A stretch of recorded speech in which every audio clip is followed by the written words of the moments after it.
சோனிப்பெண் தளத்துக்கு உங்களை வரவேற்கிறேன். மகாராஷ்டிராவில் இப்போ தேர்தல் பிரச்சாரம் சூடு பிடிச்சிருக்குது.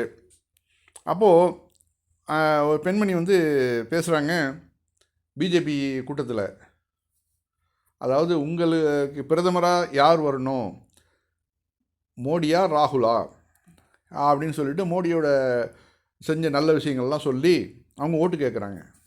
உங்களுக்கு யார் வேணும், மோடியா ராகுலா அப்படின்னு கேட்கும்போது அந்த பெண்ணுக்கு அங்கே கூட்டத்தில் இருக்கலாம் பதில் சொல்கிறாங்க. என்ன சொல்கிறாங்க தெரியுங்களா? ராகுல் ராகுல்னு ஒரே கத்து. அதாவது பிஜேபி கூட்டத்திலேயே இது மேடையில் இருந்த அந்த அத்தனை பேருக்குமே ஒரு பெரிய ஷாக்காக போய் அந்த பெண்ணுக்கும் ஷாக் ஆகிடுச்சு. அந்த வேறு என்ன பண்ணுறது, அந்த ஷாக்கு எப்படி நம்ம வெளிக்காட்டுறது? உடனே சிரித்து மழுப்புறாங்க. அந்த மேடையில் பேசிக்கிட்டு இருந்த பெண்மணியும் சிரிக்கிறாங்க. அங்கே பாருங்க, மேடையில் உட்காந்துருக்கிற அந்த ஆளும் சிரிக்கிறாப்புல, எல்லாரும் சிரிக்கிறானுங்க. ஆக அந்த பிஜேபி தொண்டர்களுக்கே தெரியுது ராகுல் தான் வரணும்னு சொல்லிட்டு. இது பெரிய ஒரு மாற்றம் வட மாநிலங்களில்.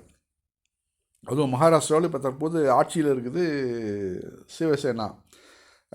அதாவது சிவசேனா கூட்டணியோடு தான் இவங்க ஏக்நாத் சிண்டேயோடு சேர்ந்து ஆட்சி அமைச்சாங்கல்ல. அந்த அவங்களோட ஆட்சி நடக்குது. அந்த நேரத்துலையும் இப்படி ஒரு நிலைமை நடக்குதுனாக்க நமக்கெல்லாம் பெரிய பெரிய ஆச்சரியமாக இருக்குது. இந்த நிலைமை தொடரணும், நாடு முழுக்க தொடரணும். மோடிக்கு மிகப்பெரிய ஒரு அதாவது தோல்வியே இந்த தேர்தல் நான் கொடுக்கணும்.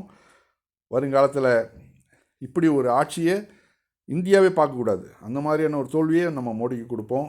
கண்டிப்பாக அது நடக்கும். राहुल गांधींच्या हातात तुम्ही देश देणार आहात का नरेंद्र मोदींच्या हातात देश देणार आहात? राहुल.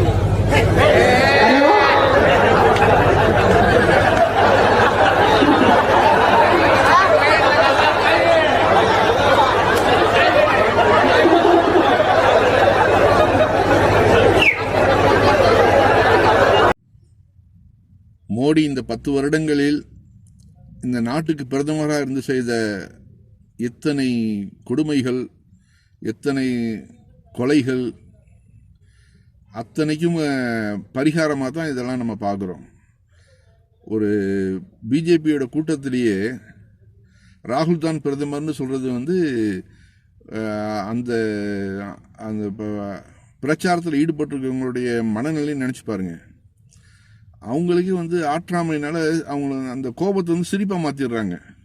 வேறு வழி இல்லை. ஏன்னா கேமரா ஓடிட்டு இருக்குது. அந்த டயத்தில் போய் என்ன செய்ய முடியும்? உடனே அது சமாளிக்கிறாங்க. எங்கே பார்த்தாலும் எதிர்ப்பு. அடுத்து ஊப்பியில் ஒரு நிகழ்வை பாருங்கள். மூட நம்பிக்கையால் பறிப்போன இளைஞரின் உயிர். உத்தரப்பிரதேசத்தின் புலன்சாகர் மாவட்டத்திற்கு உட்பட்ட ஜஹாங்கீராபாத் தொகுதியில் 20 இளைஞரான மோஹித் என்பவர் கல்லூரியில் பிகாம் இறுதி ஆண்டு படித்து வந்துள்ளார். தேர்தலில் வாக்கு செலுத்துவதற்காக கடந்த 26ஆம் தேதி கிராமத்தில் உள்ள தனது வீட்டிற்கு வந்துள்ளார். வாக்களித்ததற்கு பிறகு வயல்வெளிகளில் சென்றபோது பாம்பு கடிக்க ஆளாகியிருக்கிறார். உறவினர்களில் சில பேர் சொல்லியிருக்காங்க, இதை மருத்துவர் தான் அழைத்து சொன்னால் ஃபாய்தா இல்லை. ஆனால் மருத்துவத்தை அழைத்து சரியாகுது. கங்கை நதியில் உடம்பை வச்சுருந்தா பாம்பு கடியோட விஷம் தானாக இறங்கிடும்னு சில மூட நம்பிக்கையில் ஒரு சிலர் சொல்லியிருக்கான். இதை உடனே நம்பி போய் அவங்களோட பெற்றோர்கள் கடந்த 2 நாளாக அந்த பையனை அந்த பாம்பு கடியோட கங்கை நதியில் கட்டி போட்டு வச்சுருக்குறாங்க. கடைசியில் அந்த பையன் இறந்துட்டாப்படியா உயிர் இருக்கிறான்னு கூட தெரியாமல் எல்லாரும் வெளியில் வெயிட் பண்ணியிருக்கிறதான் நம்ம பார்க்குறோம். அந்த வயல்வெளியிலேருந்து வெளியில் வெயிட் பண்ணி உட்காந்துருக்காங்க பாருங்கள் 2 நாளாக. அவன் உயிர் பிழைச்சி வந்துடுவான்ட்டு. எப்படிப்பட்ட சமூகத்தில் நம்ம வாழ்ந்துட்டுருக்கோம் பாருங்கள். இது பலன் தருமா? இந்த மருத்துவத்துக்கு உடனே அவனை கொண்டு போய் டாக்டர்கிட்ட காமிச்சிருந்தா அந்த இளைஞனுடைய உயிர் பாதுகாக்கப்பட்டிருக்குமா இல்லையா?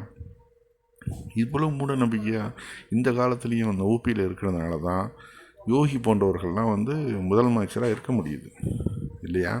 இல்லைனா என்றைக்கோ அந்த ஆளும் வீட்டுக்கு அனுப்பிச்சிருப்பாங்க. 2வது முறையாகவும் முதலமைச்சராக இருக்கிறதுக்கு காரணம் இது போன்ற மூட நம்பிக்கைகள் உள்ள மக்கள் வாழ்வதனால தான். எனவே தான் நம்ம சொல்கிறோம், மத்தியிலும் சரி பிஜேபி ஆளக்கூடிய மாநிலங்களும் சரி சுத்தமாக துடைத்தறை பண்ணணும். அந்த மக்களை விழிப்புணர்வு உண்டாக்கணும். அவர்களை சமூக நீரோட்டத்தோட கலக்கணும். எல்லாரும் சங்கிகளாக போய் தங்களுடைய வாழ்க்கையை இழந்து போய் நிற்கிறாங்க. அந்த மக்களுக்கு ஒரு நல்ல வழிகாட்டணும். அது அதுக்குரிய ஒரு தலைவர் வந்து இந்து மதத்தில் உண்டாகணும். அது வரைக்கும் இது போன்ற போலிகளால் அந்த இந்து மக்கள் மேலும் மேலும் சிக்கலை தான் அனுமதிப்பாங்க. பாவம் அந்த பையன் இறந்த போயிருப்பாப்புல. 2 நாளாக தண்ணியில் போட்டு வச்சுருந்தா இந்த என்னங்க ஆகும் இந்த உடம்பு? அந்த கங்கை நதியில் போட்டு வச்சுருந்தாக்க அதுலேயே பாருங்கள், நீங்களே பாருங்கள்.